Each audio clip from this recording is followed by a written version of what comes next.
1 kilo कोयला जलाएंगे तो 10 minute में खत्म हो जाएगा, और 1 किलो यूरेनियम जो है 1 महीना बिजली देगा।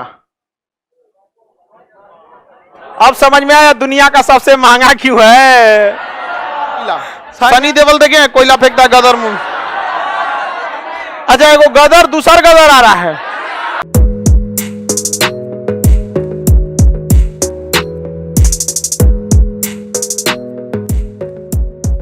रिएक्टर, न्यूक्लियर रिएक्टर में बहुत मोटी दीवार बनाई जाती है। न्यूक्लियर रिएक्टर की दीवार कैसी होती है? बहुत मोटी दीवार होती है, कंक्रीट की। किसकी होती है? कंक्रीट की एक बहुत मोटी क्या लगाया जाता है? दीवार। क्यों लगाया जाता है बाबू? किसी दिन ब्लास्ट करे तो इसी के अंदर रहे, इसी के अंदर रहे। इसका मतलब परमाणु बम खतरनाक नहीं, उससे निकलने वाला रेडिएशन खतरनाक। तो रेडिएशन कंक्रीट जो, ये कंक्रीट जो मोटी होती है, इसका कितनी मोटाई होती होगी? आइडिया लगाइए, देखिए ध्यान से समझिए। हम लोग जिस बिल्डिंग पे खड़े हैं ना, 5वें तल्ला पे है, और इसका ढलैया 6 इंच का है। 6 इंच मतलब यही है, ये है 6 इंच। इतने मोटे ढलैया पे पूरा आपका छत रुका हुआ है। कितने लड़कों का लोड लेके रुका हुआ, समझे? जो ब्रिज जिस पे आप जाते हैं ना, वो 1 फीट का होता है, उसकी ढलैया कितने? उसका जो स्लैब होता है 1 से 1.5 फीट का होता है स्लैब। वहां पर इस ससुरा 8 फीट मोटा होता है। कितना मोटा होता है? 8 फीट। अमिताभ बच्चन से 2 फीट ज्यादा। समझ में आ गया कि नहीं? कर रहा सर ये तो लंबाई बता रहे हैं आप। दीवालवा का क्या बता रहे हैं? मोटाई। दीवाल का क्या बता रहे हैं? मोटाई। हम लोग के घर में 5 इंच की दीवार होती है, पुराने घर में 20 इंच, 16 इंच, और पुराने में 20 इंच की भी दीवार। समझ रहे हैं? यानी 1.5 फीट की दीवार। और इसकी जो मोटाई होती है कितनी? 8 फीट। कितना फीट? 8 फीट। तो रोकना भी अंदर किसको है? रेडियस, परमाणु बम को। और यूक्रेन में जब हुआ था ना, तो इसको तोड़ दिया था।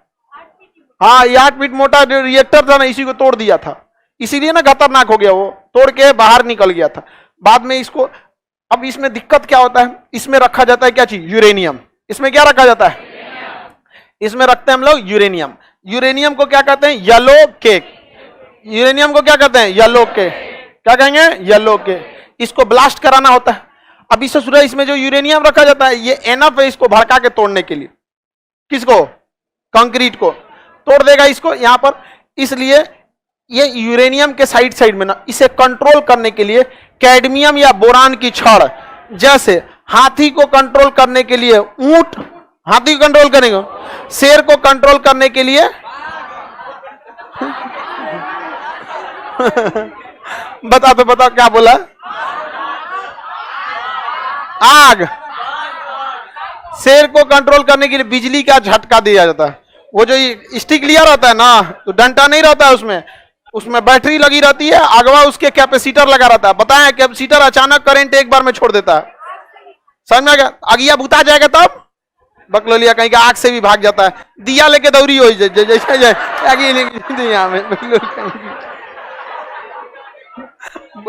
बुता जाएगा तो नाश्ता कर जाएगा। तो तुम्हारे में तो वो बेचारा का नाश्तों पर पेट ना भरेगा। हाँ, शेर एक बार में बहुत ज्यादा 50-60 किलोमीटर एक के बार खा जाता है। 13-14 किलो की है ये ही। बिजली से डरता है। किसे करता है? बिजली से। इसको खाएगा तो ठीक ठाक है तो नहीं। चलिए ध्यान देते हैं।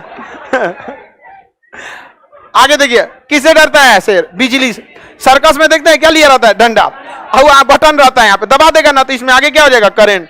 अब करंट ऐसा चीज है कि एक बार मार दिया था तो भागेंगे 10 बीघा दूर। मारा होगा आपको बचपन में। देखिए करंट का झटका बताया नहीं, महसूस किया जाता है।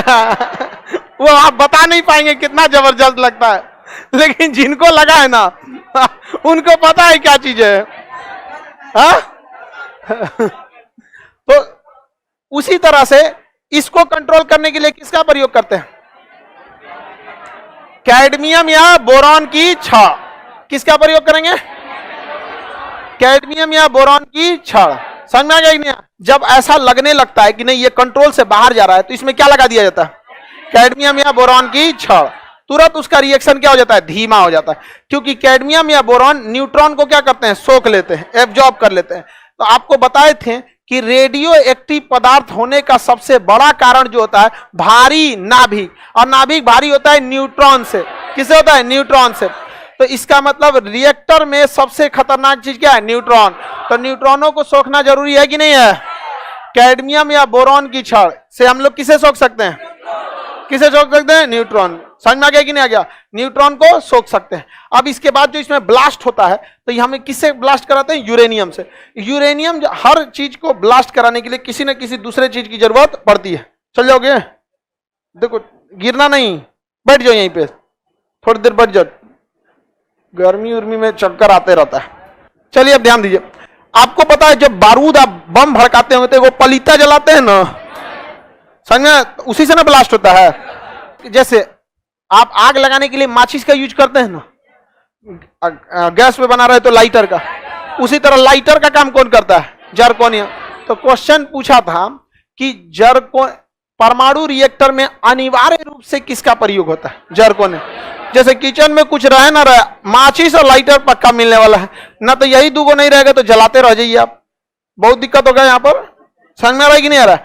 तो बताइए अभिक्रिया स्टार्ट करने के लिए किसकी जरूरत पड़ती है? जर्कोनियम की जरूरत पड़ती है। किसी को कोई दिक्कत? अब देखिए, जब ये रिएक्शन होता है तो इस रिएक्शन के बाद न्यूट्रॉनों की गति, कुछ न्यूट्रॉनों को कौन सोख लेता है? कैडमियम या बोरॉन की छड़। कैडमियम या बोरॉन की छड़, कैडमियम या बोरॉन की छड़ सोख लिया। यहां पर ज्यादा से ज्यादा हो जाएगा तो करंट कंट्रोल हो जाएगा। रिएक्शन अगर खटाखट चेन रिएक्शन बहुत ज्यादा होते जाएगा तो क्या हो जाएगा? कंट्रोल। तो उसमें कुछ को कौन सोख लेता है? कैडमियम या बोरॉन की। अब जो बच गया न्यूट्रॉन, उसकी गति बहुत ही तेज होती है। उसकी गति क्या होती है? तेज। तो गति को कम करने के लिए हमें मंदक के रूप में प्रयोग करना पड़ता है, मंदक लगाना पड़ता है। तो मंदक के रूप में भारी जल यानी D2O, भारी जल का प्रयोग करते हैं, या फिर उसमें ग्रेफाइट का यूज। किसका यूज? ग्रेफाइट का यूज करते हैं। किसका यूज? ग्रेफाइट। खत्म हो गया ग्रेफाइट, सही लिखा है ना? अब इसमें क्या किया जाता है ना, यहां पर इसके अंदर बहुत बड़ी मात्रा में बॉयलर की सप्लाई डाल देते हैं। किसकी सप्लाई? बॉयलर एक पाइप होता है, पाइप का जाल होता है, एक बड़ा सा पाइप आएगा और इसके अंदर पाइप की पूरी क्या लगी रहेगी? जाल बिछी रहेगी। पूरी की पूरी पाइप की क्या बिछी रहेगी? जाल बिछी रहेगी। ये पूरी पाइप की क्या बिछ गई है? जाल बिछ गई है। और इधर से पाइप को क्या कर दिया जाएगा? निकाल दिया जाएगा। यहां से निकाल, यहां से पानी डालेंगे, समझ में? क्या पानी इसके अंदर गिरेगा? पाइप के अंदर, पाइप के अंदर। अब जरा सोचिए, इसके अंदर जो ब्लास्ट हुआ है वो हीट उत्पन्न करेगा, और थोड़ा मोड़ा हीट, बहुत भयानक हीट उत्पन्न करेगा। क्या करेगा? बहुत भयानक। और इस पाइप में जो पानी है उसे गर्म करेगा कि नहीं? और इधर तो और भयानक पानी है, इधर से सप्लाई हो रहा है, तो ये पानी भाप बनेगा कि नहीं? भाप बन जाएगा। अब बताइए, जब भाप बनेगा तो इधर लौटेगा कि उस साइड में? इधर लौटने का जगह है नहीं, इधर पानी भरल है, और इधर जाएगा, यहां पर इस साइड में जाएगा कि नहीं? अब यहां जब जाएगा यहां पर, तब यहां पे हम लोग क्या करेंगे? एक आर्मेचर लगा देंगे। क्या लगा देंगे? आर्मेचर लगा देंगे। यहाँ एक पंखा, आर्मेचर उसे कहते हैं जो घूम सकता है। क्या कर सकता है? ये घूम सकता है। ये क्या करेगा? अब बताइए, इस पे भाप जाएगा? जाएगा कि नहीं जाएगा? क्या इसमें से निकलने वाला रेडिएशन इस पानी से टच में आएगा? लीकेज होता नहीं है, क्योंकि यहाँ एकदम बढ़िया से सील पैक किया जाता है। समझ में आ गया? लीक नहीं होगा। जैसे टंकी से पानी आता है, क्या इधर उधर लीक करता है? नहीं करेगा। यहां आ गया। अब बताइए, इस पंखिया को घुमाएगा? ध्यान से देखिए, पंखी घुमाएगा। इस पंखी से एक तो क्या लगा देते हैं? चेन लगा देते हैं। ये चेन भी घूमेगा कि नहीं घूमेगा? और इस चेन से हम यहाँ पे एक तो मैग्नेट रख देते हैं, और एक यहाँ पे हाई पावर का मैग्नेट रख देते हैं, रख दिए, और यहाँ एक तो दूसरा मैग्नेट रख देते हैं। बताइए, ये मैग्नेट घूमेगा कि नहीं? आपको पता है कि हर मैग्नेट का अपना एरिया होता है। मैग्नेट के एरिया को चुंबकीय फ्लक्स कहते हैं। इस मैग्नेट का चुंबकीय फ्लक्स इधर होगा, इसका चुंबकीय फ्लक्स इधर होगा। आपको पता है कि बिजली बनाने के लिए दो अलग अलग चुंबक के मैग्नेटिक फील्ड में किसी आर्मेचर घूमने वाले चुंबक को घुमाना पड़ता है। जितना तगड़ा घुमाएंगे उतने तगड़ा वो बिजली बनाएगा। समझ में आ गया कि नहीं आ गया? उतने तगड़ा वो क्या बनाएगा? बिजली बनेगा। बताइए, यहां सारा झमेला हुआ पानी गर्म करने के लिए। ये जितना झमेला हुआ कौन चीज? पानी गर्म। समझ में आ गया? भाप बनाने के लिए। समझ में आ रहा है कि नहीं? अब इससे भाप बनेगा। अच्छा, भाप बना के इस पे डालेंगे।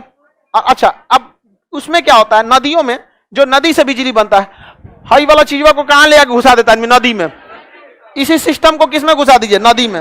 अब ये रिएक्टर हटा के इसको नदी में घुसा दीजिए, नदी का पानी इसमें जाएगा, इसको नचाएगा, ये चेन इसको नचाएगा, यहाँ आर्मेचर घुमाए, बिजली बनेगा। तो आप बॉयलर से बनाइए या नदी से बनाइए, उससे कोई मतलब नहीं है। मतलब एक सिंपल सा है, आपको इस आर्मेचर को घुमाना ताकि यह चुंबकीय फ्लक्स को काट सके, चुंबकीय फ्लक्स को काट सके। समझ में आ रहा है? नीतीश कुमार, ये फ्लक्स नहीं, केमिस्ट, ये चुंबकीय फ्लक्स फिजिक्स में है, आपको समझ में आ रहा है कि नहीं आ रहा है? किसी को दिक्कत? बताइए, हाइड्रो पावर प्लांट में ये सब लगाने का झमेला है? कोई भी तेज रफ्तार से बहती नदी के ऊपर इसको घुसेड़ दीजिए, लगा दीजिए, एगो बांध बनाइए, बांध बनाएंगे, बांध बना के सारा फाटक बंद कीजिए और एगो फाटकवा खोलिए और ओकरे आगे इसको क्या कर दिए, घिरनिया लगा दीजिए, ये नचेगा, ये इसको नचाएगा। आगे बढ़े, चलिए अब हल्ला नहीं करो बाबू, ध्यान से समझो। आपका मेन काम है बॉयलर के पानी को गर्म करना। अब अगर यूरेनियम ना डाल के यहां कोयला डालते ना, तो डेली ससुरा कोयला डालो, और कोयलवा में इतना ना धुआं निकलता है कि धुआं को निकालने के लिए को व्यवस्था करो। ओपे से कोयलवा राख देगा, उसको करिए, और कोयला जाएगा, 1 किलो कोयला जलाएंगे तो 10 मिनट में खत्म हो जाएगा, और 1 किलो यूरेनियम जो है 1 महीना बिजली देगा। अब समझ में आया दुनिया का सबसे महंगा क्यों है? समझ में आया? और हमारे यहां यूरेनियम नहीं है, जो है वो अच्छी क्वालिटी का नहीं है। जैसे हर चीज की क्वालिटी होती है, जैसे आप जो चावल खाते हैं उसकी क्वालिटी, और सरकार जो राशन पे देती है उसकी क्वालिटी, अंतर होता है कि नहीं? उसकी लंबाई चौड़ाई बराबर हो जाता है लगभग नहीं, हालांकि वो सरकार की गलती नहीं है, वो कोटेदार लोग बीच में घपला मार देता है। समझ में गया? वो गवर्नमेंट तो देती है ठीक ठाक से, डीलर लोग। हाँ, पीछे कोई दिक्कत? लड़की सब में कौन सी हल्ला कर रही है सब? हाँ, अच्छा, खुश हो रही है कि केमिस्ट्री समझ में आ गया? खुश हो रही है, केमिस्ट्री समझ में आ गया, खुश होती है। अरे हम थोड़े, अब हमारे दिमाग है जी। अच्छी बात है, यहाँ पर उन लोगों को भी लगता है कि नहीं, बकलोल नहीं है हम। हाँ, चलिए अब समझ में आ गया। बताइए, आप कोयला डालना ठीक है कि यूरेनियम? यूरेनियम ना धुआं हुआ कुछ ना निकलने वाला है यहाँ पे। अच्छा, ये जो भाप निकलता है इसको ऊपर भेज दीजिए। आप देखते होंगे बड़े बड़े यूरेनियम बिजली घर में देखेंगे बड़का बड़का कूलिंग टावर लगा रहता है, देखिए उसमें से क्या निकल आता है, भाप, व्हाइट व्हाइट भाप निकल रहता है। तो ये आराम से बन गया कि नहीं? अच्छा, यहाँ पे आप एलपीजी सिलेंडरों लगा के कर सकते हैं, कितना ज्यादा गैस लगेगा, बहुत प्रदूषण ना होगा इसमें, इसमें कोई खास प्रदूषण नहीं होगा। और उसके बाद से जिस दिन इसको बंद किया जाएगा, अच्छा, ये बिजली घर को बंद भी करने की जरूरत नहीं पड़ती है। 2 साल बाद बंद हुआ था रावत भाटा परमाणु रिएक्टर कोटा का, 2 साल बाद बंद किया गया था, उसमें से चलते था। रीजन क्या? इसमें चलने वाला चीजें कौन सी है? यहां इतना बड़ा यूरेनियम हो रहा है, न्यूट्रॉन को मार रहा है, धड़ धड़, ज्यादा न्यूट्रॉन बन जा रहा है तो उसको कैडमियम या बोरान सोख ले रहा है, इधर इधर मार करने दे, मार मार मार मार उसको, इधर इधर इधर। स्पीड अगर तेज हो गया कि मार देंगे, फाड़ देंगे, तोड़ देंगे, तो आ गया कौन? D2 मार देंगे, आराम से झगड़ा करता है, आराम से एकदम यहाँ पे नीचे, एकदम ज्यादा झगड़ा नहीं करना है, आराम से लड़ो यहाँ पर। तो ये लड़ाई हो रहा है, अब करना कौन चाहिए? पानी गर्म करना है। बॉयलर क्या हो रहा है? गर्म हो रहा है। इधर से पानी देते रहिए, चंबल नदी के किनारे है कोटा, चंबल नदी से पानी लाइए, उसमें से घास भूस साइड कीजिए, इन आगे पनिया में ऐसे तालाब में से पानी भर दे, इनमें घास भर जाएगा। हाँ, गाय का जितना देखिएगा, ज्यादातर गाय बीमार पड़ती है पता है, उल्टा सीधा पानी पिला देने से। गांव में देखे ना, पोखरा ओखरा कहीं से बेचारी पी लेगी, प्यास लगेगा तो पानी आपको ठीक ठाक देना। पता चला ये नाली का पानी दे दिए, प्लास्टिक जाके फंस गया, इसमें फंस जाएगा तो बॉयलर ब्लास्ट कर जाएगा। कभी कभी सुने होंगे बॉयलर ब्लास्ट कर गया, समझ में आ गया नहीं गया? यहां से गया भाप बना, यहां पे चल जा, यहाँ कौन बैठ गया, तब धधकता हुआ भाप आ रहा है, मारेगा, दहला देगा आपको। समझ में आ गया कि नहीं आ गया? पहले जो ट्रेन चलती थी ना, सेम फॉर्मूला, यहां पे फेंकते रहिए कोयला, सनी देओल देखे कोयला फेंकता है गदर मुंह। अच्छा, वो गदर दूसरा गदर आ रहा है। हाँ हाँ, जो भी, चलिए अब ध्यान देते, आएगा तो समझे, देखा जाएगा। समझ में आ गया कि नहीं आ गया? चलिए अब हल्ला नहीं करो। इसमें डाले कोयला, ये डालेगा भाप, अब भाप बन के भाप इधर निकलेगा। जो यहां पे हम घिरनी लगाए हैं, ट्रेन में यहीं क्या लगाता है, चक्का, वो चक्के को क्या करता है, नचा देता है। यानी सारा गेम हो रहा है बॉयलर पे, सारा झमेला किस पे हो रहा है, बॉयलर। समझ में आ रहा है कि नहीं आ रहा है, किसी को दिक्कत?